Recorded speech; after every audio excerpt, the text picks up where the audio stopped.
Assalamualaikum warahmatullahi wabarakatuh. Selamat datang di Medialog, tempat di mana kita mengupas kisah-kisah rumah tangga yang penuh warna.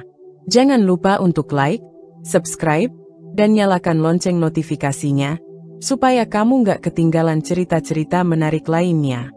Kalau kamu punya pengalaman atau kisah rumah tangga yang ingin dibagikan, tuliskan saja di kolom komentar. Siapa tahu, kisahmu bisa menginspirasi banyak orang. Matahari pagi bersinar lembut, menerobos tirai tipis kamar sempit di rumah kontrakan kecil yang baru 2 minggu mereka tempati. Nirmala terbangun dengan senyum yang masih lekat di wajah, merasakan kehangatan tubuh Teddy yang masih terlelap di sampingnya. "Nirmala, ini kopi buat kamu," ucap Teddy beberapa hari lalu, saat mereka baru saja selesai menatap perabotan sederhana di rumah ini. Ia selalu ingat cara Teddy menatapnya dengan mata penuh cinta, seolah tak ada wanita lain di dunia yang berarti. Pernikahan mereka baru berjalan 3 bulan.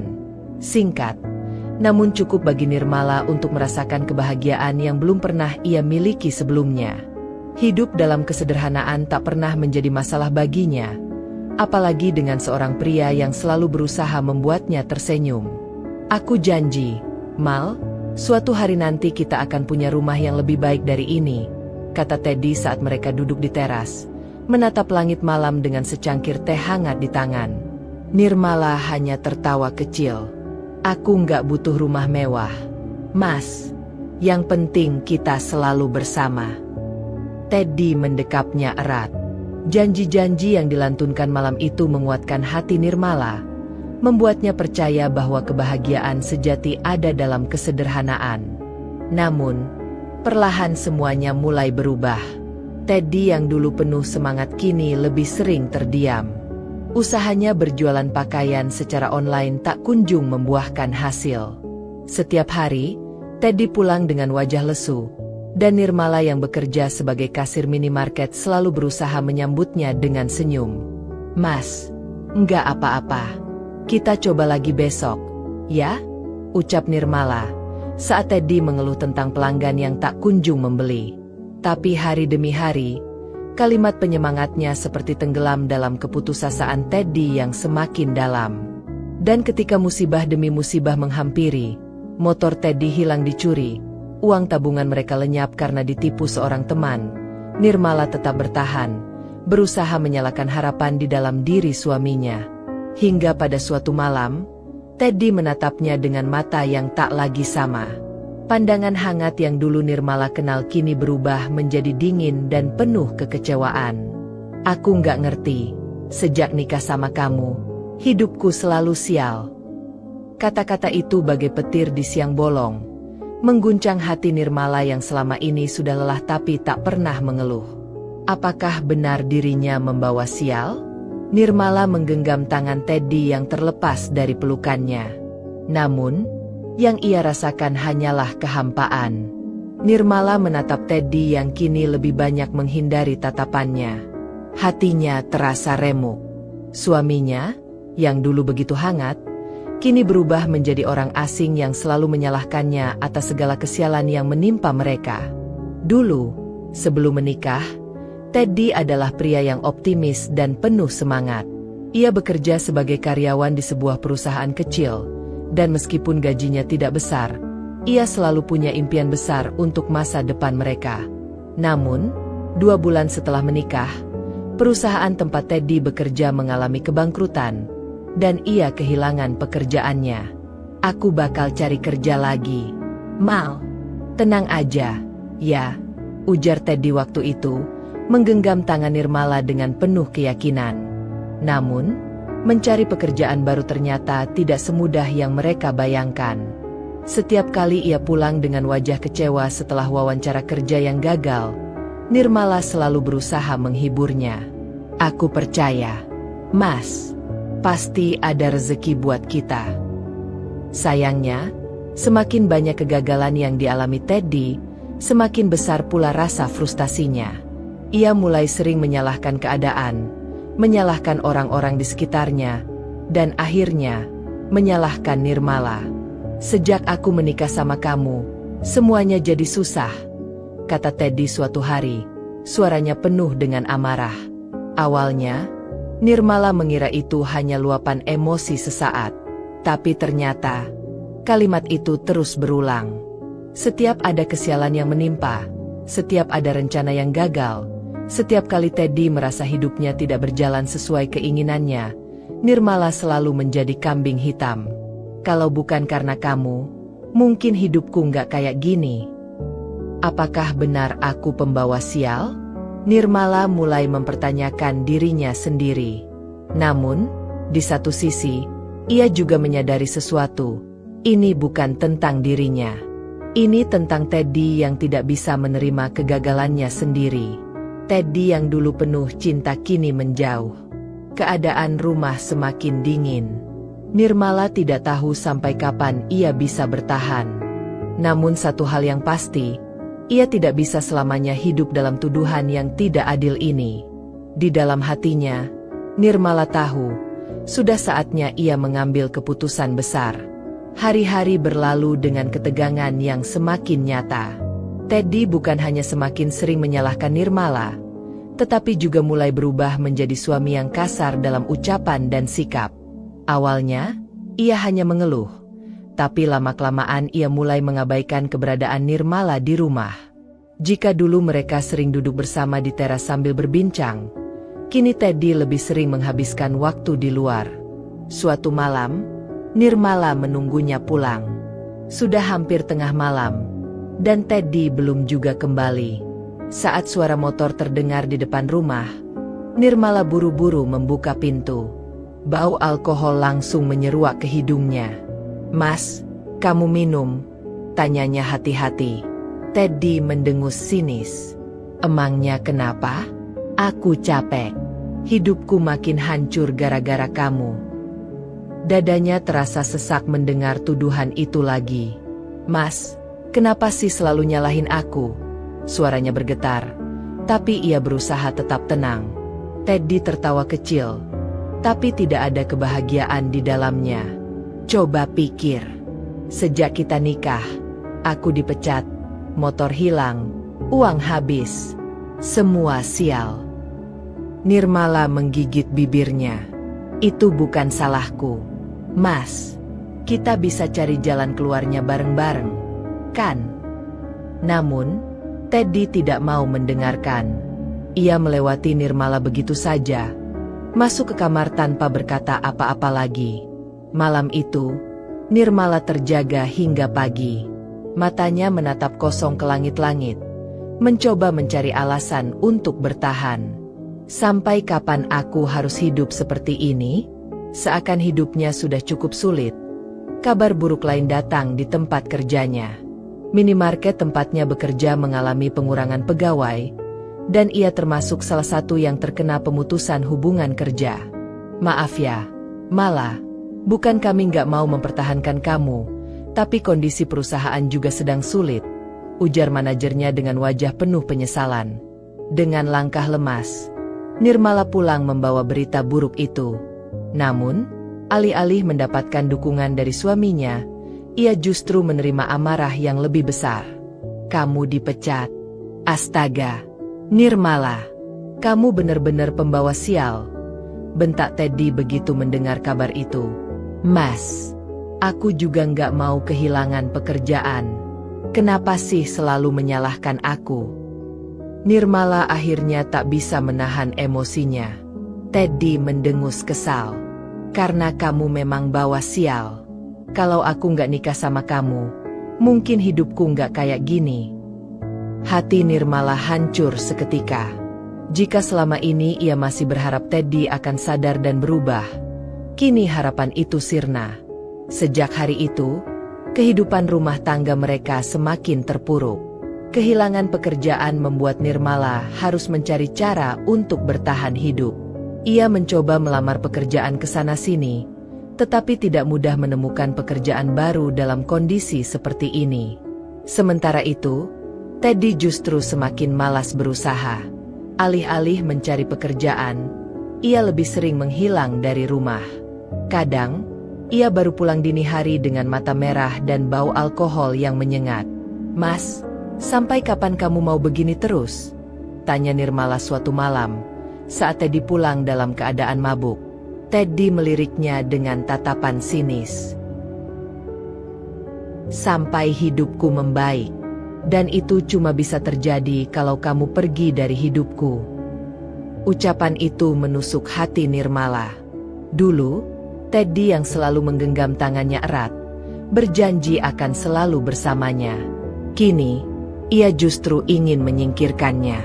Tapi Nirmala masih bertahan.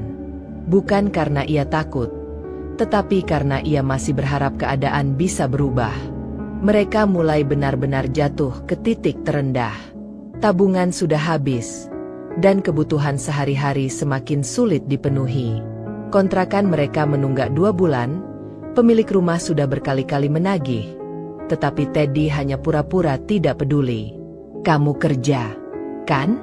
Bayar tuh kontrakan. Bentaknya. Mas, tabungan kita udah habis. Aku belum dapat kerja. Kalau Mas mau cari kerja lagi, kita masih bisa berusaha, kata Nirmala dengan suara lirih. Teddy malah tertawa miring. Aku capek. Hidup susah terus gara-gara kamu. Tuduhan itu lagi dan lagi. Hingga suatu hari, cobaan yang lebih besar datang. Teddy pulang dalam keadaan babak belur.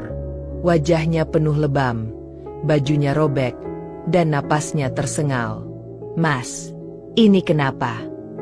Nirmala panik, berusaha memapahnya masuk. Teddy menepis tangannya kasar. Bukan urusanmu. Namun, tak lama kemudian, 2 pria berbadan kekar datang ke rumah mereka. Salah satu dari mereka menatap Nirmala dengan dingin. Suamimu punya utang sama kami. Dan kalau dia nggak bisa bayar, siap-siap aja ada yang jadi jaminan, kata pria itu sambil menyeringai, menatap Nirmala dari ujung kepala sampai kaki. Nirmala membeku. Jadi ini yang Teddy lakukan selama ini? Berhutang? Mas, ini apa maksudnya? Nirmala berbisik. Suaranya gemetar. Teddy menunduk. Tak bisa menjawab. Nirmala merasa dunianya runtuh. Hidup mereka sudah cukup hancur. Dan sekarang, Teddy malah menyeret mereka ke dalam masalah yang lebih besar. Setelah kejadian malam itu, Teddy semakin tak terkendali.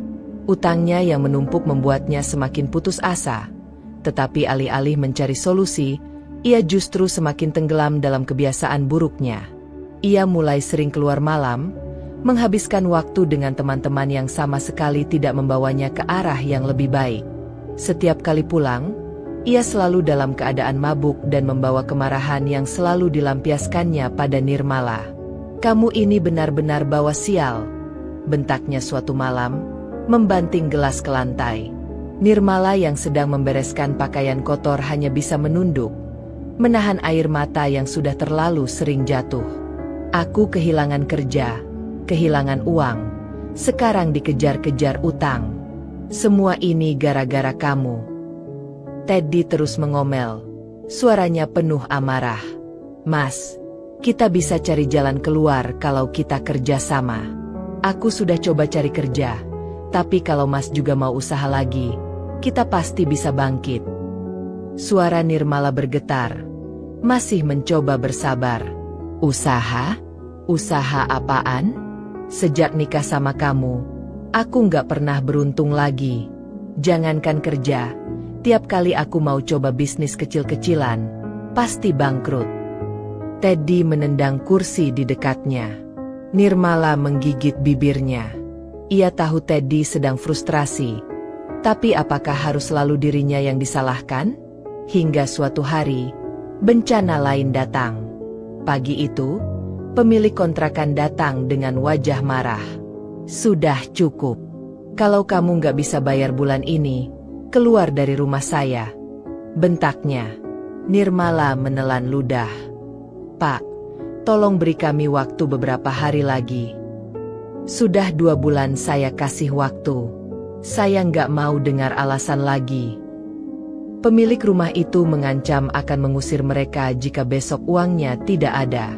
Saat Nirmala menatap Teddy, berharap ia akan mencari solusi, suaminya justru menatapnya dengan sinis. "Lihat kan, ini semua salah kamu. Aku makin jatuh miskin karena kamu bawa sial." Dada Nirmala sesak. "Mas, sadar, ini bukan salah aku. Ini karena Mas sendiri yang gak mau berubah." Suara Nirmala meninggi. Pertama kalinya ia melawan.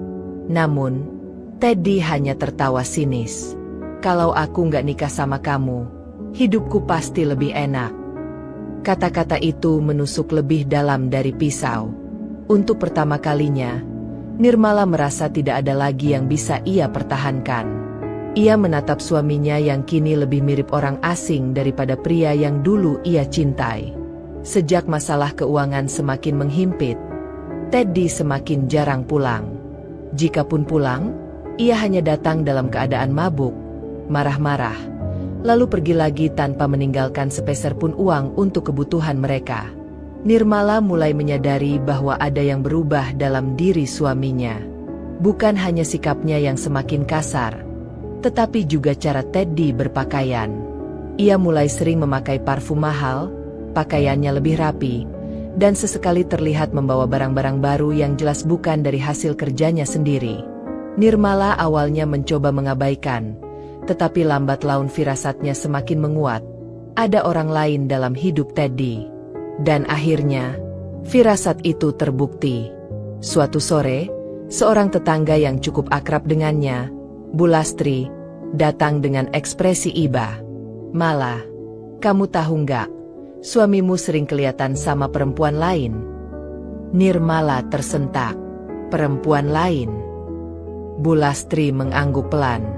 "Iya, aku beberapa kali lihat dia di restoran mahal sama seorang wanita. Mereka kelihatan akrab banget." Nirmala merasakan tubuhnya lemas. Ia berusaha menyangkal, tapi jauh di dalam hatinya, ia tahu Teddy memang sudah berubah. Beberapa hari kemudian, Nirmala akhirnya melihatnya sendiri. Saat ia pulang dari wawancara kerja yang gagal, langkahnya terhenti di sebuah kafe di pinggir jalan. Di sana, duduk Teddy bersama seorang wanita cantik yang berpakaian mewah. Wanita itu tampak menempel manja di lengan Teddy, sesekali tertawa sambil menyentuh pipinya dengan akrab. Dada Nirmala terasa sesak. Teddy, suaminya, pria yang dulu bersumpah akan selalu bersamanya, kini dengan entengnya duduk di sana, tertawa dengan wanita lain. Ia ingin pergi, tetapi kakinya terasa berat. Sampai tiba-tiba, tatapan mereka bertemu. Teddy terkejut, tapi hanya sesaat. Alih-alih merasa bersalah, ia justru tersenyum miring, seolah mengejek. Lalu, dengan santai, ia merangkul wanita itu lebih erat, seakan ingin menunjukkan bahwa ia tak lagi peduli pada Nirmala. Saat itu, sesuatu dalam diri Nirmala hancur berkeping-keping.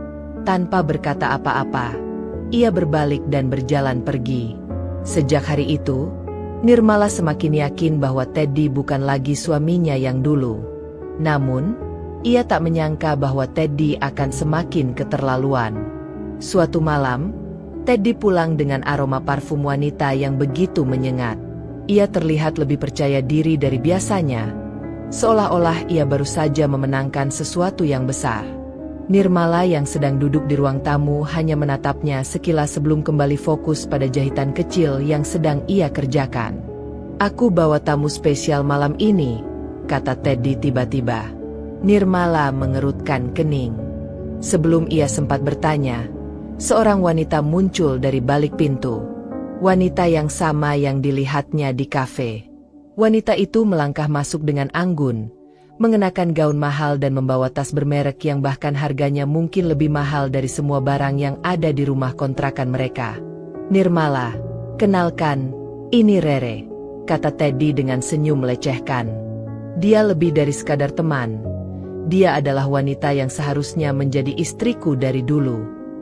Nirmala terdiam. Jantungnya berdetak keras, tapi ia menahan diri untuk tidak menunjukkan emosi. Rere tersenyum sinis, melirik Nirmala dari ujung kepala hingga kaki seolah menilai seseorang yang jauh di bawah kelasnya. "Jadi ini istrimu, sayang?" Suara Rere terdengar dibuat-buat. "Aku jadi ngerti kenapa kamu bilang hidupmu penuh kesialan." Nirmala mengepalkan tangannya di atas paha, berusaha tetap tenang. Teddy melipat tangan di dada. "Iya, dia ini istri yang gak bisa ngasih aku apa-apa selain kesialan. Bayangkan, sejak nikah sama dia, aku kehilangan kerja, jatuh miskin, dikejar utang. Nggak ada keberuntungan sama sekali." Nirmala mengangkat wajahnya dan menatap Teddy dengan tajam. "Mas, kamu sadar nggak kalau semua itu terjadi karena ulahmu sendiri?" Teddy tertawa sinis. "Ulahku? Kamu yang bawa sial. Malah, kamu nggak bisa bawa keberuntungan buat suamimu, nggak bisa buat aku sukses, nggak bisa kasih aku kenyamanan. Terus, wanita ini yang bisa." Nirmala melirik Rere sekilas. "Jelas." Teddy menjawab cepat. "Rere nggak seperti kamu. Dia cantik, terawat, kaya, dan yang paling penting, dia nggak bikin hidupku sengsara." Nirmala menarik napas panjang.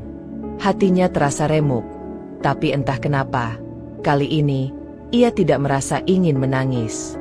Mungkin karena hatinya sudah terlalu mati rasa. Mungkin karena ini adalah tanda bahwa pernikahan ini benar-benar sudah berakhir. Ia menatap Teddy dalam-dalam dan berkata pelan, tapi tegas, "Kalau begitu, pilihlah dia. Aku nggak akan menghalangi." Untuk pertama kalinya, wajah Teddy sedikit berubah. Mungkin ia tidak menyangka Nirmala akan mengatakan itu dengan mudah. Namun, ia dengan cepat menutupi keterkejutannya dengan tawa penuh kemenangan. Akhirnya sadar juga. "Ya, bagus. Aku akan hidup lebih bahagia dengan Rere." Nirmala bangkit dari duduknya. Tanpa berkata apa-apa lagi, ia melangkah menuju kamar. Hari itu datang lebih cepat dari yang Nirmala duga. Beberapa hari setelah Teddy membawa Rere ke rumah dan terang-terangan membandingkan mereka, ia benar-benar menyerahkan surat cerai kepada Nirmala. "Kita selesai, Mala," ucapnya dengan nada ringan, seolah yang ia bicarakan hanyalah transaksi kecil. Nirmala duduk diam di kursinya, menatap surat cerai itu tanpa ekspresi. Hatinya terasa hampa, tapi di balik kehampaan itu, ada luka yang menganga. Luka yang tidak akan mudah hilang. "Jadi ini keputusanmu?" tanyanya pelan. Teddy menyeringai. "Sudah jelas, kan? Aku sudah nggak butuh kamu lagi. Aku mau hidup bahagia, dan itu nggak bisa aku dapat kalau terus-terusan sama kamu." Nirmala menahan napas, berusaha mengendalikan emosinya. Ia ingin marah, ingin menangis, tapi di saat yang sama, ada sesuatu yang bergejolak di dalam dirinya, sebuah tekad. Ia meremas jemarinya erat.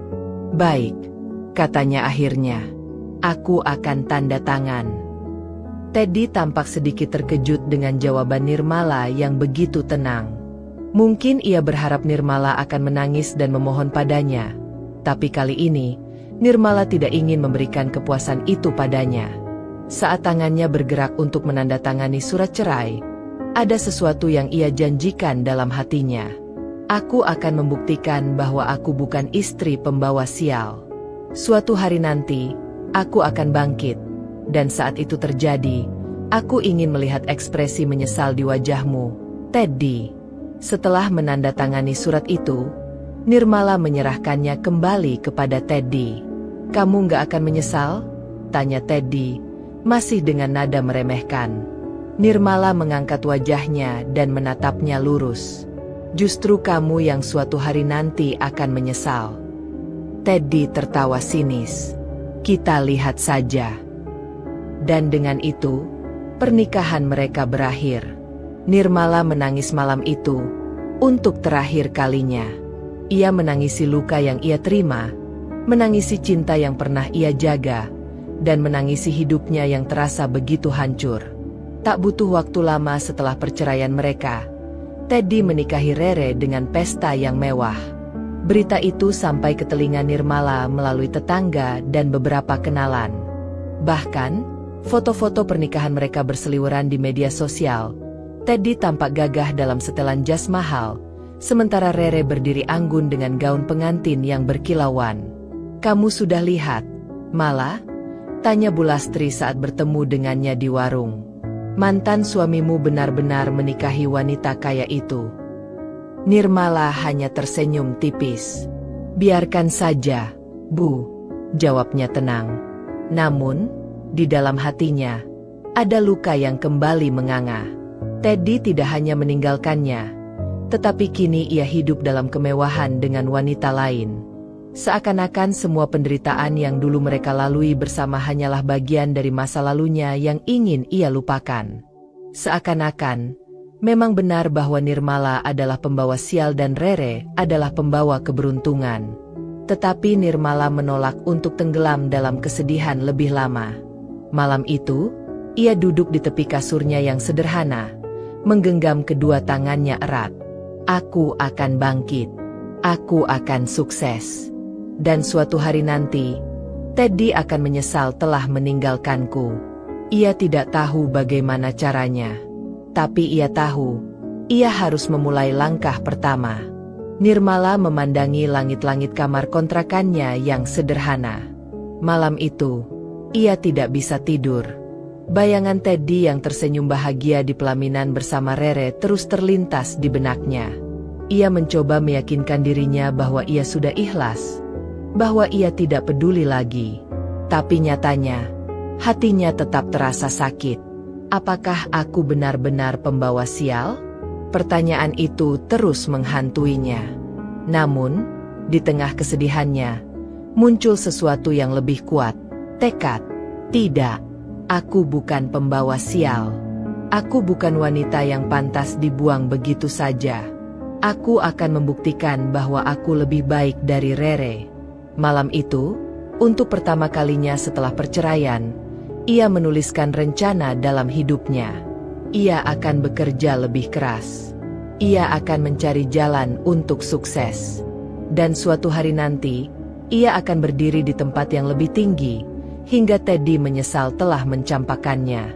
Pagi itu, Nirmala bangun lebih awal dari biasanya. Setelah sholat subuh, ia duduk di depan meja kecilnya, menatap secari kertas kosong yang semalam ia siapkan. Langkah pertama, cari pekerjaan yang lebih baik. Sejak bercerai, Nirmala masih bekerja serabutan untuk menyambung hidup. Ia biasa menerima jahitan kecil dari tetangga, atau menjadi asisten rumah tangga panggilan. Tapi ia tahu, pekerjaan ini tidak cukup untuk mengangkat hidupnya ke level yang lebih tinggi. Ia butuh perubahan besar. Dengan tekad bulat, ia pergi ke berbagai tempat untuk mencari pekerjaan yang lebih baik. Ia mencoba melamar ke toko-toko, restoran, bahkan pabrik. Namun, banyak yang menolak karena pengalamannya minim atau karena ia sudah tidak muda lagi. Namun, ia tidak menyerah. Hingga akhirnya, ia mendapat kesempatan bekerja sebagai pelayan di sebuah kafe kecil. "Maaf, gajinya memang tidak besar," kata pemilik kafe, seorang wanita parubaya bernama Buliana. "Tapi kalau kamu mau belajar, aku bisa ajarkan cara mengelola bisnis ini." Mata Nirmala berbinar. Ini mungkin bukan pekerjaan impiannya, tapi ini adalah langkah awal yang bisa membawanya lebih jauh. "Terima kasih, Bu. Saya mau belajar," jawabnya mantap. Hari demi hari, Nirmala bekerja dengan giat. Ia tidak hanya melayani pelanggan, tetapi juga memperhatikan bagaimana kafe itu dijalankan, cara menyusun menu, mengatur keuangan, hingga menghadapi pelanggan dengan berbagai karakter. Di sela-sela pekerjaannya, ia menyisihkan waktu untuk belajar bisnis lewat internet dan buku-buku yang ia pinjam dari perpustakaan umum. Ia tidak hanya ingin menjadi pelayan selamanya. Ia ingin memiliki bisnis sendiri. Dalam hatinya, ia berjanji, "Aku akan membuktikan bahwa aku lebih dari sekadar istri yang dituduh pembawa sial. Aku akan menjadi wanita sukses." Hari-hari Nirmala kini diisi dengan kerja keras. Ia datang lebih awal dan pulang lebih lambat dari pekerja lain di kafe. Setiap ada waktu luang, ia mengamati bagaimana Buliana mengelola bisnisnya. Ia belajar tentang cara memilih bahan baku terbaik, menghitung modal dan keuntungan, hingga memahami bagaimana menarik pelanggan. Kalau mau sukses, jangan hanya kerja keras, harus pintar juga, kata Buliana suatu hari saat mereka duduk bersama di dapur kafe. Kata-kata itu terngiang di kepala Nirmala. Aku harus pintar. Aku harus belajar lebih banyak. Malam harinya, setelah pulang kerja, ia mencari-cari informasi tentang bisnis makanan dan minuman di internet. Ia mulai menyusun rencana. Ia ingin suatu hari nanti memiliki usaha sendiri. Tapi modalnya dari mana? Ia tahu itu adalah tantangan terbesar. Namun, ia tidak mau menyerah. Ia mulai menyisihkan sebagian dari gajinya, sekecil apapun jumlahnya. Ia juga mencari cara untuk mendapatkan penghasilan tambahan, seperti menerima pesanan kue kecil-kecilan dari tetangga. Hari demi hari berlalu. Pelan tapi pasti, tabungannya bertambah. Suatu hari, saat sedang melayani pelanggan di kafe, ia melihat seseorang yang sangat familiar masuk bersama rombongan teman-temannya. Teddy. Dengan setelan mahal dan jam tangan mewah di pergelangan tangannya, Teddy tampak lebih sukses dari terakhir kali Nirmala melihatnya. Ia datang bersama Rere, yang duduk anggun di sampingnya. Jantung Nirmala berdegup kencang. Ia ingin berpura-pura tidak melihat mereka, tetapi sayangnya, mata Teddy sudah lebih dulu menangkap sosoknya.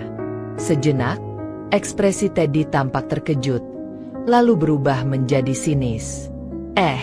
Kamu di sini, malah. Teddy menyandarkan tubuhnya ke kursi sambil tersenyum meremehkan. Jadi pelayan sekarang? Rere tertawa kecil di sampingnya. Wah, berarti dugaanku benar. Kamu memang pembawa sial. Ya? Lihat, hidupmu malah makin jatuh setelah cerai. Teddy ikut tertawa, lalu menoleh ke Nirmala dengan tatapan mengejek. Aku nggak nyesel udah ninggalin kamu, katanya dengan nada penuh kemenangan. Coba lihat aku sekarang. Hidupku jauh lebih enak setelah sama Rere. Nirmala menahan napas, berusaha agar air matanya tidak jatuh. Tapi ia tidak ingin lagi menunjukkan kelemahan di depan mereka. Ia mengangkat wajahnya, menatap Teddy dan Rere dengan penuh keyakinan. Kalian tertawalah sesuka hati, katanya pelan, tapi tegas. Karena suatu hari nanti, aku yang akan tertawa melihat kalian menyesal. Teddy mengernyit, tidak menyangka jawaban itu keluar dari mulut Nirmala. Namun, Nirmala tidak peduli. Ia berbalik, melanjutkan pekerjaannya dengan kepala tegak. Dalam hatinya, ia berjanji, suatu hari nanti, aku akan berdiri di tempat yang jauh lebih tinggi dari kalian berdua. Sejak pertemuannya dengan Teddy dan Rere di kafe, tekad Nirmala semakin membara. Ia tidak akan membiarkan dirinya terus dipandang rendah. Ia harus bangkit. Setiap malam, setelah bekerja di kafe, ia mulai mencoba berbagai resep minuman dan makanan ringan di kamar kontrakannya. Ia bereksperimen dengan berbagai bahan, mencatat rasa, dan meminta pendapat dari tetangga terdekat. Langkah kecil menuju mimpi besarnya telah dimulai. Namun, satu hal yang menjadi hambatan besar adalah modal. Tabungan yang ia kumpulkan masih jauh dari cukup untuk membuka usaha sendiri. Tetapi Nirmala tidak kehabisan akal. Ia mulai membuat minuman segar dalam botol dan menjualnya ke teman-teman di kafe serta beberapa tetangga. Awalnya, hanya beberapa orang yang membeli, tetapi lambat laun, semakin banyak yang tertarik. Teh lemon madu buatanmu enak, malah, kata salah satu pelanggan kafe yang mencoba minumannya. Kenapa nggak coba pasarkan lebih luas? Kata-kata itu membuat Nirmala semakin yakin bahwa ia berada di jalur yang benar. Ia mulai memanfaatkan media sosial untuk menawarkan produknya. Ia juga mencoba menitipkan beberapa botol minuman ke warung-warung kecil. Sedikit demi sedikit, bisnisnya mulai berjalan. Namun, di tengah perjuangannya, ia mendengar kabar yang mengejutkan. Teddy dan Rere mengalami masalah besar dalam rumah tangganya. Rere yang kaya raya ternyata tidak setulus yang dikira. Setelah menikah, Rere mulai menunjukkan sifat aslinya. Ia mengontrol keuangan Teddy sepenuhnya, bahkan sering merendahkannya di depan orang lain. Teddy yang dulu merasa hidupnya sempurna, kini mulai merasakan tekanan luar biasa. Suatu hari, tanpa diduga, Teddy datang menemui Nirmala. Ia tidak lagi terlihat angkuh seperti terakhir kali mereka bertemu. Wajahnya tampak lelah, dan ada raut penyesalan di matanya. "Nirmala, aku butuh bantuanmu," katanya dengan suara pelan. Nirmala menatapnya dengan ekspresi datar. Pria yang dulu mencampakannya kini datang memohon padanya. Namun, ia bukan lagi wanita yang sama seperti dulu. Ini adalah saatnya Nirmala menunjukkan bahwa ia bukan pembawa sial, tapi justru seseorang yang mampu mengubah nasibnya sendiri. Teddy menatap kosong ke sekeliling kamar apartemen mewah yang sebentar lagi bukan miliknya lagi. Hidupnya benar-benar berantakan. Ia sudah kehilangan semuanya. Rere, wanita yang dulu ia banggakan dan pamerkan kepada Nirmala, telah menceraikannya. "Aku nggak butuh suami yang cuma bisa ngabisin uang," teriak Rere sebelum pergi meninggalkannya. Setelah pernikahan mereka berjalan beberapa bulan, sifat asli Rere semakin terlihat. Ia bukan wanita penyayang seperti yang Teddy bayangkan. Ia mengontrol setiap sen uang yang Teddy pegang. Dan sedikit saja Teddy melakukan kesalahan, Rere tak segan-segan merendahkannya. Teddy yang dulu merasa berada di puncak kejayaan kini hanya bisa merasakan kehancuran. Setelah resmi bercerai, ia diusir dari apartemen yang sebenarnya milik Rere. Ia tidak punya tabungan karena selama ini hidupnya hanya bergantung pada kekayaan istrinya. Kini, ia tidak punya rumah, tidak punya uang, dan tidak punya siapa-siapa. Dan ironisnya, satu-satunya orang yang terpikir olehnya saat ini hanyalah Nirmala. Di sisi lain, kehidupan Nirmala semakin membaik.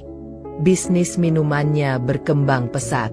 Dari yang awalnya hanya menitipkan di warung-warung kecil, kini ia memiliki pelanggan tetap. Bahkan, ia mulai menyewa tempat kecil di pinggir jalan untuk membuka usaha minuman kekinian.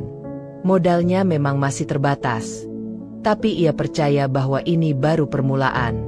Suatu sore, saat ia sedang sibuk melayani pelanggan, seseorang datang ke kedainya. "Nirmala." Suara itu terdengar berat, penuh dengan kelelahan. Nirmala menoleh dan mendapati sosok Teddy berdiri di depannya.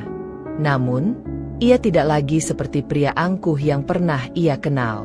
Pakaian Teddy lusuh, wajahnya tampak kusut, dan sorot matanya kosong. "Kenapa kamu kesini?" tanya Nirmala datar, tak ingin menunjukkan sedikit pun rasa kasihan. Teddy menarik napas dalam, lalu menghela dengan berat. Aku butuh bantuanmu, Mala." Nirmala menatapnya lama. Pria yang pernah mencampakannya, yang pernah menuduhnya sebagai pembawa sial, kini datang dalam keadaan mengenaskan dan meminta pertolongannya. Ia merasa ingin tertawa, bukan karena senang melihat penderitaan Teddy, tapi karena hidup telah menunjukkan balasannya sendiri. Namun, Nirmala bukan lagi wanita yang sama seperti dulu. Ia tidak akan mudah terpengaruh oleh masa lalu. Dengan tenang, ia menatap Teddy dan berkata, "Sekarang kamu tahu siapa yang sebenarnya pembawa sial?" Teddy terdiam mendengar kata-kata Nirmala. Matanya berkaca-kaca. Wajahnya penuh penyesalan. "Mala, aku sadar aku salah. Aku buta waktu itu. Aku nggak pernah menghargai kamu," ucapnya dengan suara lirih. "Sekarang aku nggak punya siapa-siapa. Rere udah ninggalin aku. Semua hartanya bukan milikku. Aku nggak punya pekerjaan, nggak punya rumah." Nirmala tetap berdiri tegak, menatap mantan suaminya dengan ekspresi datar. "Apa yang kamu harapkan dariku?" Teddy? Tanyanya tenang. Teddy menggigit bibirnya, menundukkan kepala. Aku cuma butuh kesempatan. Aku butuh pekerjaan. Atau setidaknya tempat untuk mulai lagi. Nirmala menahan napas. Dulu, ia pernah mencintai pria ini. Dulu, ia pernah menangis berhari-hari karena dituduh sebagai pembawa sial dan dicampakkan tanpa ampun. Dan sekarang, pria yang sama datang dalam keadaan tak berdaya. Hidup memang penuh kejutan. Tapi Nirmala bukan wanita bodoh. Ia menghela napas, lalu berkata, Teddy, dulu kamu mengusirku tanpa ragu-ragu. Kamu menuduhku membawa sial dalam hidupmu. Sekarang, aku sudah membuktikan kalau aku bukan pembawa sial, tapi justru kamu yang menghancurkan hidupmu sendiri. Teddy menunduk semakin dalam. Aku memang salah. Malah. Nirmala tersenyum sinis. Aku sudah memaafkanmu, tapi bukan berarti aku mau menolongmu. Hidupku sudah lebih baik tanpa kamu. Teddy menatapnya dengan mata penuh harap. Malah, tolonglah. Aku janji gak akan merepotkanmu. Nirmala menggeleng. Terlambat. Teddy, kesempatan yang dulu kamu buang, sekarang sudah jadi milik orang lain. Teddy mengernyit. Maksud kamu? Saat itu, seorang pria muncul dari dalam kedai. Dimas, seorang pengusaha muda yang selama ini diam-diam mengagumi kerja keras Nirmala.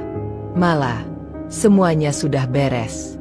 Aku sudah pesan bahan baku untuk minggu depan, kata Dimas sambil tersenyum. Lalu, ia melirik Teddy dengan tatapan tajam. Siapa ini? Nirmala tersenyum kecil. Mantan suamiku. Dimas langsung memahami situasinya. Ia merangkul Nirmala dengan lembut dan berkata, Aku rasa, dia sudah bukan bagian dari hidupmu lagi, kan? Teddy menatap mereka dengan perasaan hancur. Ia sadar, ia benar-benar kehilangan Nirmala. Tanpa berkata apa-apa lagi, ia pergi dengan langkah gontai. Sementara itu, Nirmala menatap Dimas dan tersenyum. Hidupnya baru saja memasuki babak baru. Tanpa masa lalu yang menyakitkan. Kisah ini menunjukkan bahwa hidup adalah tentang pilihan dan konsekuensi. Teddy, yang dulunya merasa bisa mendapatkan kehidupan yang lebih baik dengan meninggalkan Nirmala, akhirnya menyadari bahwa kesuksesan dan kebahagiaan bukan datang dari harta atau pasangan kaya, tetapi dari usaha dan kerja keras.